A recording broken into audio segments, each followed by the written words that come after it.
हमारे नबी के पीठ पर कौन सी निशानी थी जिसे देखकर यहूदी थर थर कांपने लगे और उनका चेहरा पीला पड़ गया? चलिए जानते हैं। काबा के पास दादा अब्दुल मुत्तलिब हुजूर सल्लल्लाहु अलैहि वसल्लम को अपने बिस्तर पर बिठाते, प्यार से खिलाते पिलाते और कभी गोद में झुलाते थे। मक्का के लोग कहते, ये बच्चा दूसरों से बिल्कुल अलग है, न कभी झूठ बोलना, न शोर शराबे वाले खेलों में दिलचस्पी, हमेशा दूसरों की मदद करना, बड़ों और बुजुर्गों का अदब करना, ये हमारे नबी की पहचान थी। ये वही दौर था जब अल्लाह ने नन्हे मोहम्मद सल्लल्लाहु अलैहि वसल्लम को बचपन में ही यतीमी और जुदाई का दर्द दिया, ताकि सब्र, हिम्मत और अल्लाह पर भरोसे का पैगाम पूरी उम्मत तक पहुंचे। हर गम, हर आंसू उन्हें उस जिम्मेदारी के लिए तैयार कर रही थी जिनसे उन्हें पूरी इंसानियत का रहनुमा बनना था। मक्का का बाजार उस दिन भी रौनक से भरा था। काबा के पास बुतों के सामने लोग हाथ उठाकर रो रहे थे, मगर सामने रखा पत्थर खामोश था, न सुनता न जवाब देता। उसी भीड़ में हमारे प्यारे नबी सल्लल्लाहु अलैहि वसल्लम खड़े थे। बच्चे उन्हें खेलने के लिए बुला रहे थे,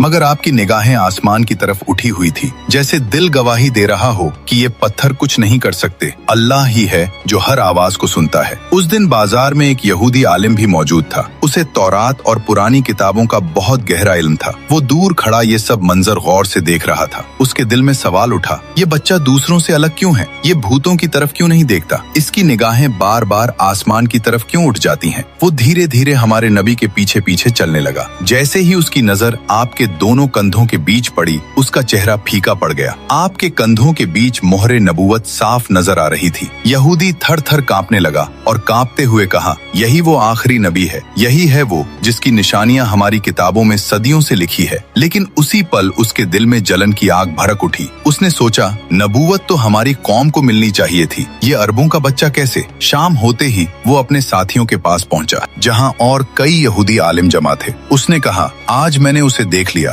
उस बच्चे की पीठ पर नबूवत का मोहर है। वो बुतों को नहीं मानता, उसकी निगाहें सिर्फ आसमान की ओर उठती है। वही आखिरी नबी है। ये सुनते ही बाकी आलिमों के भी चेहरे पीले पड़ गए। एक ने तौरात की इबारत पढ़ते हुए कहा, यहाँ लिखा है, मैं उनके भाइयों में से तुम्हारे जैसा एक नबी उठाऊंगा। भाइयों से मुराद बनी इजराइल के भाई हैं, यानी अरब, क्योंकि हजरत इस्माइल अलैहिस्सलाम और हजरत इसहाक अलैहिस्सलाम दोनों हजरत इब्राहिम अलैहिस्सलाम के बेटे थे। मतलब निशानी साफ तौर पर कुरैश की तरफ इशारा कर रही थी, यानी तुमने जिस बच्चे को देखा वो वाकई आखिरी नबी है। ये वही बच्चा है जो पूरी दुनिया में नबूवत का झंडा लहराएगा और अदलों, इंसाफ और मोहब्बत का पैगाम देगा। पूरी दुनिया उसकी मोहब्बत में दीवानी हो जाएगी। सुभान अल्लाह। दोस्तों, अगर आप भी नबी पाक के सच्चे दीवाने हैं तो दिल से लिखिए, आई लव मोहम्मद, और अगले पार्ट के लिए सब्सक्राइब जरूर करें।